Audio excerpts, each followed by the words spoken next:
Should parents make decisions about their children's lives? What do you think? I'm Nicholeen Peck, and I teach parenting, self-government, family communication, and in this video we're going to talk about decision making and what role parents should have in their children's lives.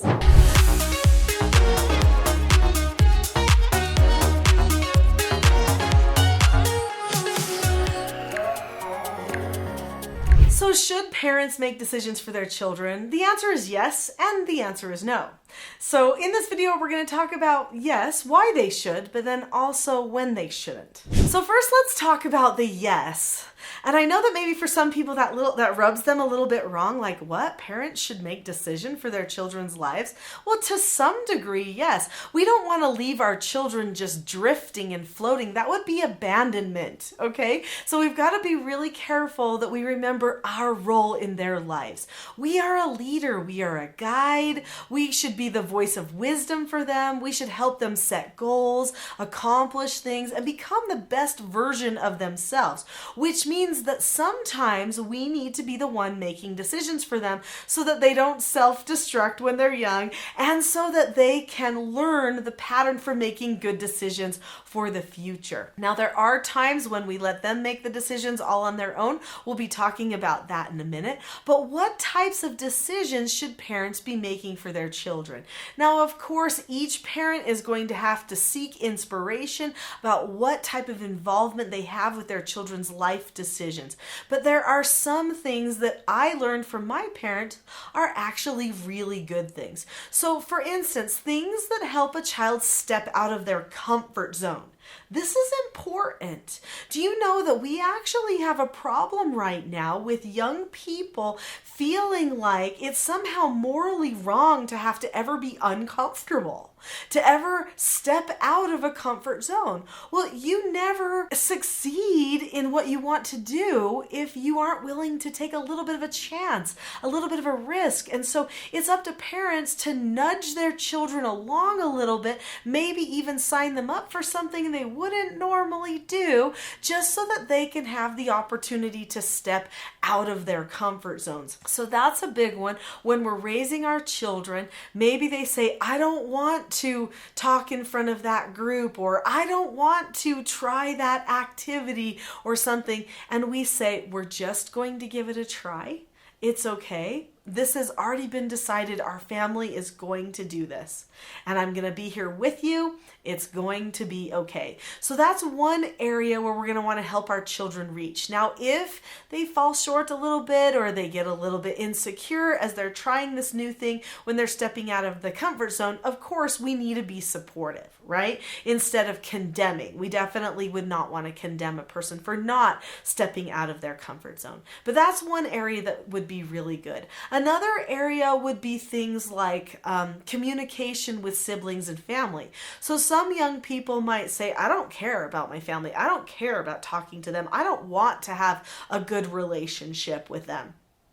Well, the parents need to insist that the family is working toward becoming a group, right? A certain type of group. So even if the child doesn't want to, the parents may determine that it is in the best interest of the child to still have those bonding moments with the family.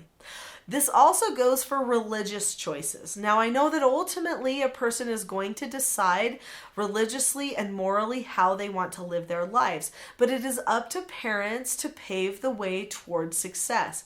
And if a parent feels like that certain religious practice or moral practices will help a child become more successful, then they should absolutely have that child come into that way of living. The child would be told they need to come to church with the parents, even if sometime they maybe didn't always want to.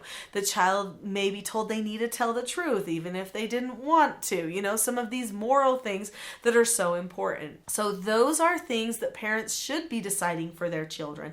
And then when the children get older, the children know what that life really is like. And if they want to turn against it, then okay, that's on them. Another thing that we definitely need to decide for our children are things that keep them safe, such as phone usage, okay? So what about screens? We know so much now. I mean, the poor generation of young people and young adults right now that were experimented on, okay, with all of these screens and digital devices, and people not even knowing what effects might occur, what addictions could happen, what broken relationships and disconnections might follow this extensive usage of screens. We know now. We know it is not safe to be on your screens all the time. We know what it does just to, your brain waves and activity, and even just the radiation from the device and what negative effects that can have, not even to mention